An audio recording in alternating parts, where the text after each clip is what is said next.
In the dark of night, a young woman named Rachel tiptoes through her house, clutching a bowl of oatmeal, a simple meal that could mean the difference between survival and starvation. For 20 years, her parents' cruelty has made her life a nightmare, but tonight she mustered the courage to escape, hoping for a new beginning. Yet, as she steps onto the cold streets, her plans are disrupted by the sight of Tyler, a man suffering from hunger and neglect.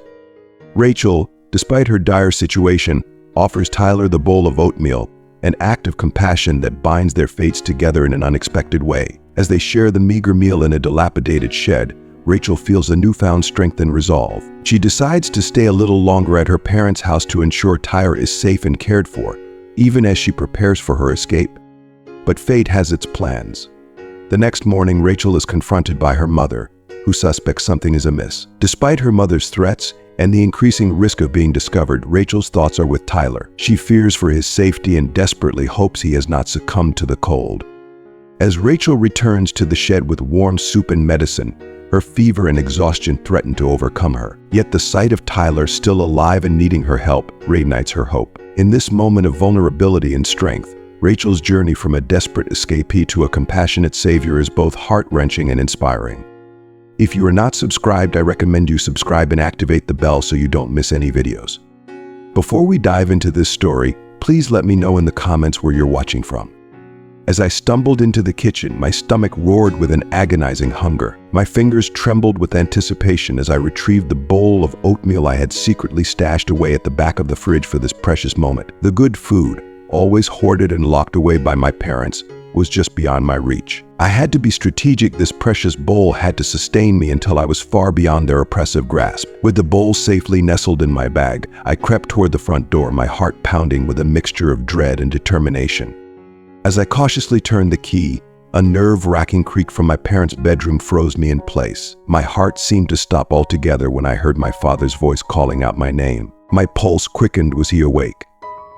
My breaths came in shallow gasps, each one a silent plea that this was just another one of his sleep-talking episodes. If he caught me trying to escape, the consequences would be brutal beyond imagination. After what felt like an eternity, but was likely only a few minutes, I finally managed to open the door and slip out into the cool embrace of the night. The fresh air hit my face like a whisper of freedom, igniting a fleeting ember of hope.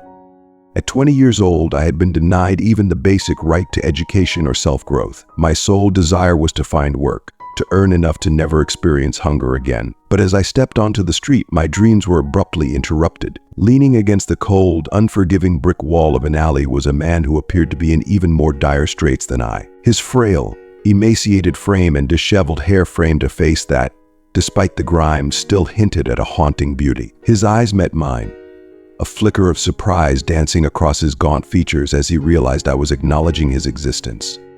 My heart shattered for him.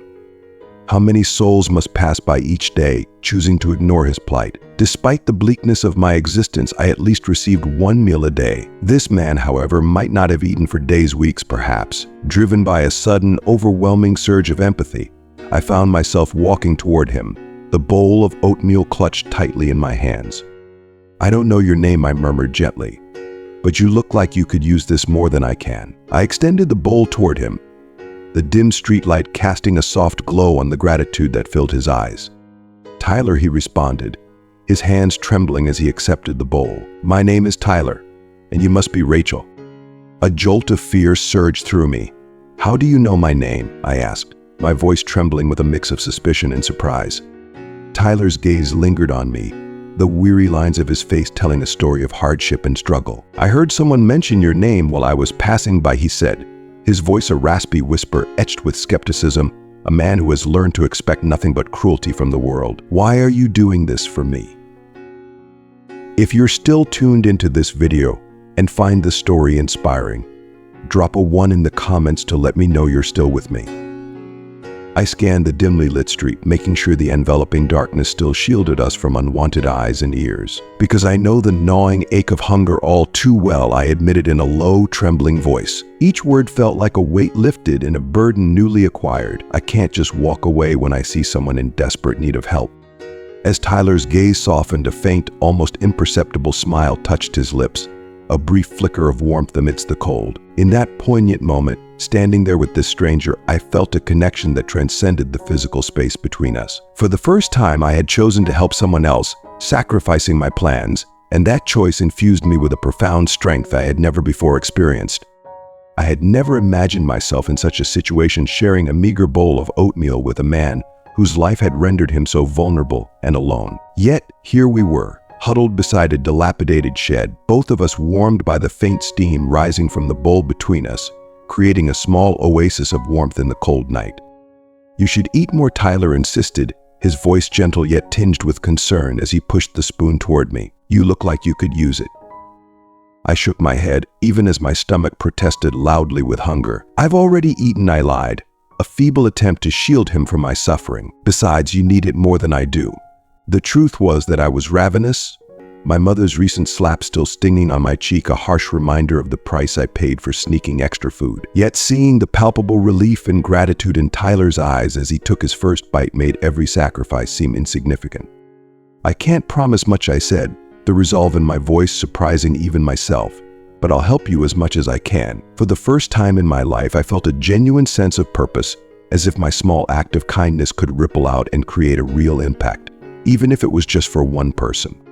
Tyler looked at me with a mixture of curiosity and admiration. "You can't save the world, you know," he said softly, his words carrying a hint of weary wisdom.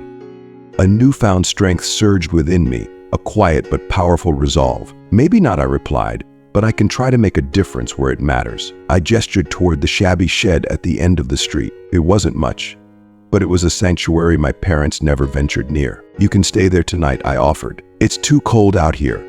I'd feel awful if you froze by morning." Tyler nodded gratefully and followed me to the shed. As he settled in, placing the bowl on a makeshift surface, he turned to me with a sad but sincere smile. "You've got a good heart, young lady. Too good for this cruel world." His words struck me deeply, the irony of my situation washing over me like a tide. "I'm just trying to be the person my parents never were," I said softly, my voice tinged with sadness as I prepared to leave. The urge to run was still a relentless throb in my veins, but I couldn't bear the thought of leaving Tyler alone and hungry. "Take care, Tyler," I whispered, my voice barely audible in the chilly night air. "If you need anything else, I'll do my best to help." As I walked away from the shed, a steely resolve crystallized in my mind. I would remain at my parents' house a little longer, at least until Tyler was well-fed and strong enough to fend for himself. Only then would I make my escape, determined to break free from the chains that bound me. Trying to infuse confidence into my stride, I made my way back home, my mind a whirlwind of possibilities and potential disasters, but nothing could have prepared me for the sight that awaited me. My mother stood there, her eyes icy and accusing, clutching an empty medicine wrapper I had carelessly left behind. Her voice dripped with venomous anger as she demanded an explanation. I felt the blood drain from my face, my pulse racing as I stammered a feeble excuse about feeling unwell. But my mother was not convinced. She cut me off sharply, her face mere inches from mine, her eyes blazing with a fury that pierced through my feeble defense. She knew I had been out, and her interrogation was relentless. She wanted every detail about whom I had met and what I had been hiding. My heart pounded so violently that I was sure she could hear it. I knew that a single misstep could lead to catastrophic consequences, not just for me but for Tyler as well. If I was locked up again, he would be left alone in the cold, perhaps even to perish. The thought churned my stomach with a wave of sickening dread. "There's no one, Mom," I swear I lied, fighting to keep my voice steady, though my heart pounded wildly in my chest. But my mother was relentless, determined to unearth the truth. Her grip was vice-like as she seized my arm, practically dragging me toward the shed. Each step felt as though I were wading through quicksand, my heart hammering like a war drum. When we finally arrived, my breath hitched in my throat. The shed was empty. Relief washed over me, mingled with confusion. Where had Tyler gone? Was he safe? That night stretched on interminably, a dark and torturous expanse. I tossed and turned in bed, my mind a tempest of horrifying scenarios. What if Tyler had grown weaker and wandered off in search of help? What if he had succumbed to the cold and was lying alone, his life slipping away? By dawn, fever had set in, my chest aching with every labored breath. But I couldn't afford to succumb to illness, not now. Tyler needed me. Bundling myself in the thickest coat I could find, I awaited my chance to escape again. When the moment came, I ventured back to the shed, clutching a pot of warm soup and more medicine. Each step a struggle against the fever that clouded my mind. "Tyler," I called softly, my voice barely a whisper in the frigid air. The sight of him, still there and alive, overwhelmed me with an immense wave of relief. He looked at me with concern, his gaze taking in my pale, trembling form. I attempted a smile as I handed him the soup and medicine, insisting I was fine, even though every fiber of my being protested. "It's okay, Tyler, we both need this," I said, my voice trailing off as weakness overcame me. As I sank beside him, the cold began to seep into my bones, and the struggle to make my way home through the darkness and chill seemed almost insurmountable. I realized with a sinking heart that I might have pushed myself too far this time. Yet looking at Tyler, I knew I would do it all over again in a heartbeat. Sometimes doing the right thing meant risking everything, and for Tyler I was willing to gamble it all. The desperate situation I found myself in was unimaginable. Collapsed in the snow, my consciousness fading, and the world around me spun dangerously. I lay there, the cold numbing my limbs until I was scarcely aware of my surroundings. The next thing I knew, I woke up in the shed, wrapped in every blanket Tyler could find. As my eyes fluttered open, I saw Tyler's worried face hovering over me, his expression a mix of relief and tenderness. He told me he had risked leaving the safety of the shed to check on me and had found me unconscious in the snow. Despite his frailty, he had somehow managed to carry me back to safety. "You've saved my life so many times, Rachel," he whispered, his voice thick with raw emotion. "Now it's my turn to take care of you." A warmth spread through me, a sensation that had nothing to do with the blankets enveloping me. As Tyler tended to me through the night, I drifted in and out of consciousness. In my more lucid moments, I noticed him studying me with a blend of concern and shock. It wasn't until later that I realized he had seen the bruises marking my body, evidence of the abuse I had desperately tried to conceal. When morning arrived, I awoke to find a carefully folded piece of paper placed gently next to my makeshift bed. With trembling fingers, I unfolded it and began to read. "My dear Rachel," it began, and my heart skipped a beat. Tyler's words were brimming with hope and resolve. He wrote about the new life he envisioned for us, far removed from the cruelty we had endured. He promised to return for me, to take me to a place where I would be cherished and loved. Tears streamed down my face as I read, my emotions a tumultuous mix of disbelief and gratitude. How could I deserve such unwavering devotion? But reality came crashing back swiftly. I knew my parents would be furious if they discovered I was missing. And now, with Tyler's heartfelt letter, the stakes were even higher. If they discovered him, who knew what they might do? I sighed with relief when I realized my bedroom door was still locked from the outside. Perhaps they hadn't even bothered to check on me, but my relief was fleeting. That afternoon, as I busied myself with chores to avoid suspicion, my mother found the letter. "What is this?" she screamed, waving the paper in my face with a fury that seemed almost tangible. "Who's Tyler? What kind of relationship do you have with him?" Her voice grew louder, more shrill with each word. I felt my blood run cold as she continued her tirade. I tried to explain, to make her see that Tyler was merely someone I had tried to help, but she refused to listen. "A beggar," she sneered. "You've been giving our food to a beggar." Before I could process what was happening, my parents began making frantic plans to leave town. They spoke of going to my grandparents' house in the countryside and staying there until Tyler gave up. The world seemed to crumble around me. How could I leave Tyler behind? How could I abandon the one person who had shown me genuine kindness? As my parents rushed around, packing bags and making frantic phone calls, I stood paralyzed, torn between desperation and helplessness. I knew I had to act quickly, but what could I do? Where could I go? For the first time in my life, I felt the weight of being trapped between a rock and a hard place. Then, a glimmer of hope appeared. Someone had come to help me. I wanted to scream for help, to bang on the window, but the fear of punishment silenced me. Instead, I peered through the barred window, trying to catch a glimpse of who had arrived. As I watched and waited, I realized that every decision, every moment, could mean the difference between freedom and captivity, between a life with Tyler and a future I couldn't bear to imagine. I had to be smart, brave, and above all, hold on to hope. It was all I had left. I never imagined I would see Tyler again, let alone in this unexpected way. As I peered through the barred window, I could barely recognize the well-dressed man stepping out of an unfamiliar car. But when he turned toward the house, my heart skipped a beat. It was Tyler, but not the Tyler I remembered. He had transformed into an impeccably dressed figure, radiating confidence and elegance. His presence was a stark contrast to the struggling, vulnerable man I had first met, and I felt a surge of bewildered hope as I wondered what this new chapter might bring. I pressed my tear-streaked face against the cold, unyielding bars, my heart pounding with a turbulent mix of profound relief and flickering hope. How had he managed to acquire those impeccable clothes and that gleaming, powerful car? What on earth was happening?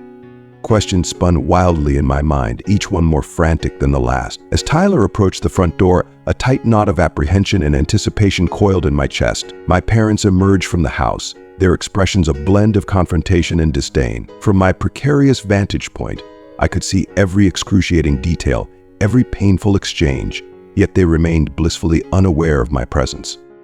If you're still tuned into this video and find the story inspiring, drop a 2 in the comments to let me know you're still with me.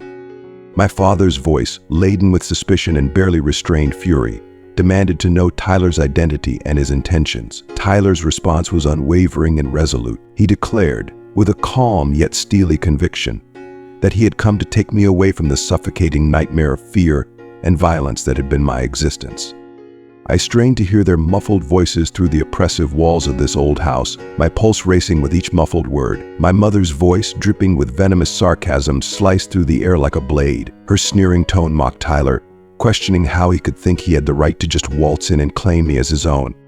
Yet Tyler remained unshaken, a bastion of calm amidst their storm of hostility. He spoke with a fierce determination, asserting that I deserved a life far beyond the cruel and unrelenting torment they had inflicted upon me. He promised that he had the means and the will to offer me a life of dignity and safety, everything that had been systematically denied to me. I watched as my parents exchanged furtive, calculating glances, their minds undoubtedly racing with thoughts of how to exploit the situation for their gain, perhaps even considering selling me to the highest bidder. Their lack of genuine concern for my well-being was a bitter pill to swallow. When my father challengingly demanded what Tyler would do if they refused, Tyler's chilling response was like a dagger to my heart. He warned them that he would resort to legal measures, revealing every unspeakable cruelty they had inflicted upon me to the authorities. His voice was as cold and unyielding as the frigid morning air, a stark contrast to the warmth and safety I longed for.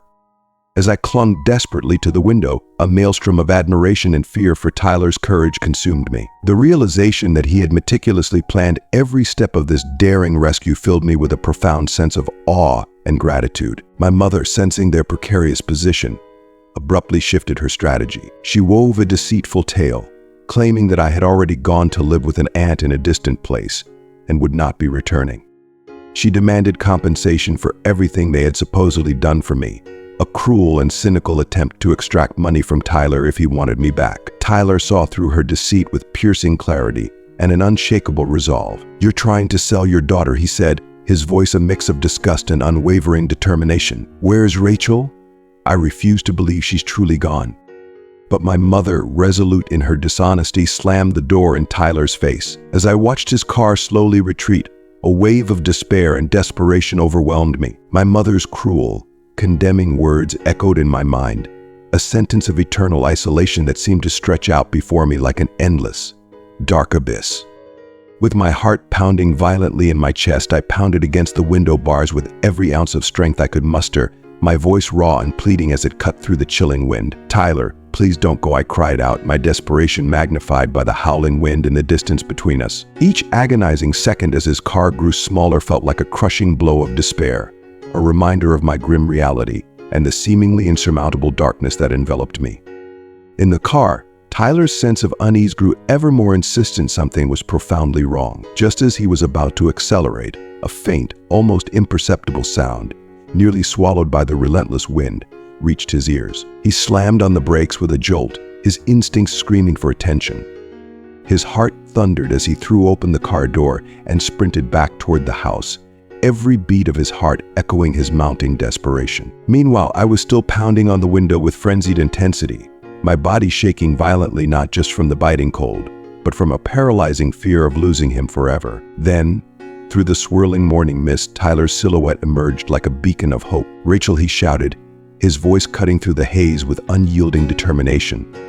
He approached the door and began to hammer on it with unrestrained fury, demanding that my parents release me. The confrontation that ensued was charged with a volatile mix of tension and raw emotion. From my vantage point above, I realized this moment was pivotal, shaping the course of my entire life. Freedom was tantalizingly close yet still elusive, but Tyler was here, battling for me, and for the first time in what felt like an eternity, a flicker of hope ignited within me. Tyler's unwavering determination and commanding presence were unlike anything I had ever witnessed before. His powerful voice reverberated through the house, his words resonating with a fierce, unyielding authority. "You have no right to keep her locked up like this," he declared, his voice carrying the weight of a promise. "Rachel deserves to be free, and I'll do whatever it takes to make sure that happens." My parents, trapped between their blind rage and fear of the looming legal consequences, were unraveling quickly. Panic was evident in my mother's shrill voice as she threatened Tyler, asserting that I would never leave with him and that she would call the police for trespassing. Yet Tyler stood resolute, a pillar of steadfast courage amidst their chaos. I felt utterly powerless, confined to the attic with no means of escape. As the argument spiraled out of control and the chaos reached its peak, someone finally called the police. When they arrived, the scene must have been shockingly clear-cut for them to act immediately. My heart raced uncontrollably as I heard the commotion and chaos unfolding downstairs. Then, through the whirlwind of confusion, Tyler appeared at my side, his eyes brimming with concern. "Are you hurt? Did they harm you, Rachel?" he asked, his voice a balm to my frayed nerves. I assured him that I was unharmed, my emotions a tangled mess in the wake of the rapid events. As my parents were led away in handcuffs, I made the wrenching decision not to press further charges. The police seemed taken aback by my unexpected compassion, but I explained that I simply wanted to move on, to leave behind the hatred and suffering that had plagued my life. My voice wavered with deep emotion as I spoke.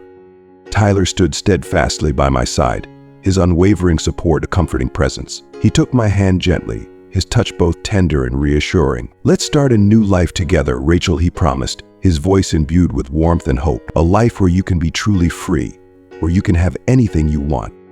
I moved closer to him, my eyes reflecting a newfound determination. All I longed for was a semblance of peace, a life where I could be a normal woman, to study, work, and perhaps even have a family. The pain and resentment I had endured were more than enough. Even though I chose not to press charges, the police could not ignore the appalling conditions they had found me in. My parents were arrested for their egregious acts. As we left the police station, a flood of questions surged through my mind, but Tyler simply guided me to an imposing mansion, its grandeur leaving me speechless. Stepping inside, I felt like a princess entering an enchanted castle. The sheer opulence of the place was staggering, a stark contrast to the harsh simplicity and adversity I had endured. I stood there, awestruck, as Tyler led me through the lavish rooms, feeling as though I had stepped into an entirely new world, a world where hope, dignity, and a brighter future awaited me. Tyler guided me through sprawling hallways adorned with exquisite art and opulent furniture that seemed straight out of a museum. "This is unbelievable," I murmured, my voice barely more than a breath. "But why didn't you tell me about all this? Whose house is this? How did you come to have that car and everything else?" My curiosity was laced with a subtle anxiety. I couldn't help but worry that the secrets Tyler had kept might alter the feelings I had begun to nurture for him. Tyler sighed heavily and paused in front of a grand window, its panes framing a breathtaking view of illuminated gardens that sparkled like 1,000 tiny stars. As the soft light from outside bathed us, he began to unravel the story of his past, a life marked by comfort, but also overshadowed by profound loneliness and betrayal. He spoke of people who had only been interested in him for his wealth, for what he could offer, rather than for who he truly was. As I listened, I gripped his hand tightly, my heart aching with empathy for his pain. "But you were so sick. You almost died," I said, gently turning him to face me. His eyes, filled with an intense, raw honesty, met mine. "Yes," he said, his voice carrying the weight of his suffering. "But in my mind, I had been sick and alone for a long time before that. Living with you, even in those harsh conditions, was far better than this luxurious life devoid of love."